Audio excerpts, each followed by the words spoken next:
너 혹시 이런 생각 해본 적 있어? 매일 아침 지옥철 타고 출근해서 밤늦게까지 뼈 빠지게 일하는데 왜 내 통장 잔고는 항상 제자리 걸음인지 말이야.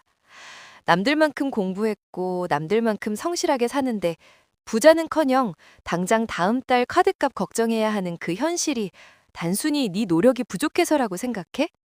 미안한데 그건 착각이야.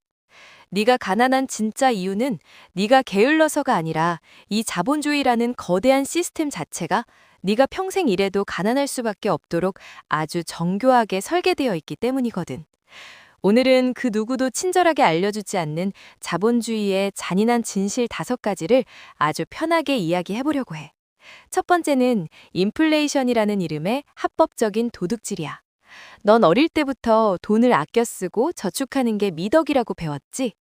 그런데 이건 사실 너를 영원히 가난하게 만드는 가장 빠른 방법이야. 국가는 경기 부양이라는 명목으로 매년 엄청난 양의 돈을 찍어내고 있어. 시중에 돈이 풀리면 돈의 가치는 떨어지고 물가는 오르게 되어 있지. 네가 10년 전에 금고에 넣어둔 1억 원이 지금도 같은 가치를 가질까? 절대 아니지. 그 돈으로 살 수 있는 아파트나 짜장면 그릇 수는 절반 이하로 줄어들었을 거야.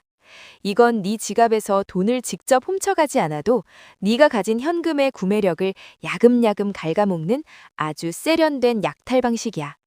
결국 성실하게 저축만 하는 사람은 시스템이 찍어내는 가짜 종잇돈에 속아 자신의 노동 가치를 도둑맞고 있는 셈이지.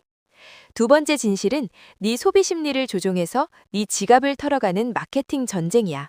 현대 자본주의 사회에서 너는 소비자라는 이름의 먹잇감이야. 대기업들은 수조 원을 들여서 네 뇌를 연구해.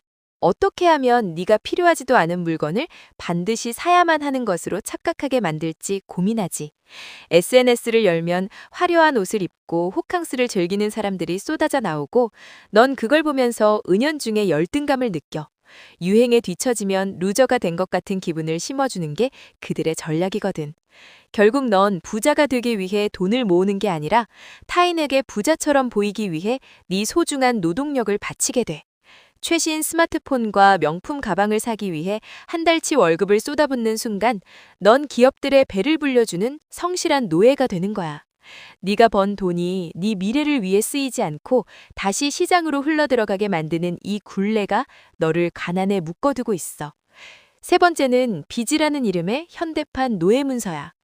요즘 세상에 빚 없는 사람이 어디 있겠어. 학자금 대출부터 주택담보대출까지 우린 사회에 발을 내딛기도 전부터 빚더미에 올라타. 은행은 네가 아직 벌지도 않은 미래의 시간을 담보로 돈을 빌려줘. 그리고 넌 그 빚과 이자를 갚기 위해 싫어하는 상사 밑에서 억지로 웃으며 수십 년간 노동력을 제공해야 하지.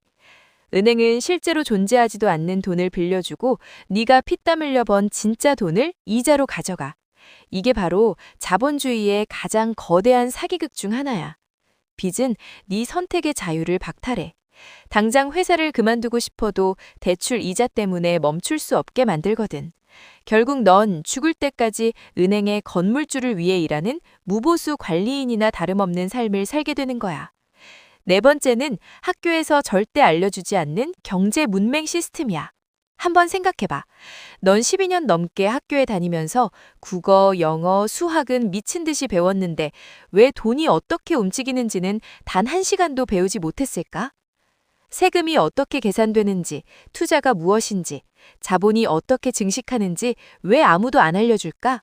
그건 시스템이 너를 똑똑한 자본가가 아니라 말 잘 듣는 노동자로 키우고 싶어 하기 때문이야. 지배층 입장에서 대중이 경제 흐름을 꿰뚫고 금융 지식을 갖추는 건 아주 위험한 일이야. 사람들이 똑똑해지면 더 이상 낮은 임금을 받으며 부속품처럼 일하려 하지 않을 거거든. 그래서 학교 교육은 철저하게 노동자 마인드만 주입해. 정해진 시간에 출근하고 상사의 지시에 복종하며 꼬박꼬박 세금을 내는 평범한 시민이 되는 법만 가르치지. 네가 경제적 문맹으로 남아야만 이 시스템이 유지될 수 있기 때문이야. 마지막 5번째 진실은 자본소득이 노동소득을 압도하는 구조적 불평등이야. 이게 가장 절망적인 부분인데 네가 몸으로 떼어버는 돈보다 돈이 돈을 버는 속도가 훨씬 빨라. 자산가들은 이미 부동산이나 주식 같은 자본을 소유하고 있고 그 자산들은 네가 자는 시간에도 스스로 몸집을 불려.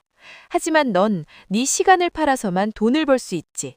인간의 시간은 하루 24시간으로 한정되어 있지만 자본의 증식은 한계가 없어.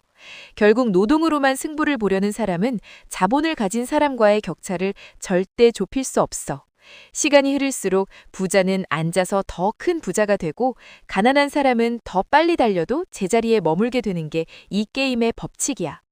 이건 네 노력이 부족해서 지는 게임이 아니라 애초에 기울어진 운동장에서 시작한 게임이야. 시스템은 고장난 게 아니야. 애초에 이렇게 설계된 거지. 자본주의라는 거대한 기계가 돌아가기 위해서는 누군가는 끊임없이 노동력을 제공해야 하고 그 누군가가 바로 너와 같은 평범한 사람들이어야 하니까 말이야.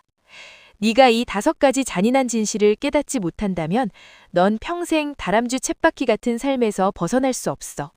성실함이 미덕인 시대는 이미 끝났어. 시스템의 설계도를 이해하지 못하면 넌 죽을 때까지 그 설계도 안에 부속품으로 살다가 버려질 뿐이야. 지금 네가 있는 그 자리가 안전한지 아니면 늪인지 다시 한번 냉정하게 돌아봐야 해. 진짜 무서운 건 네가 가난한 게 아니라 네가 왜 가난한지 모른 채로 평생을 바치는 거니까 말이야.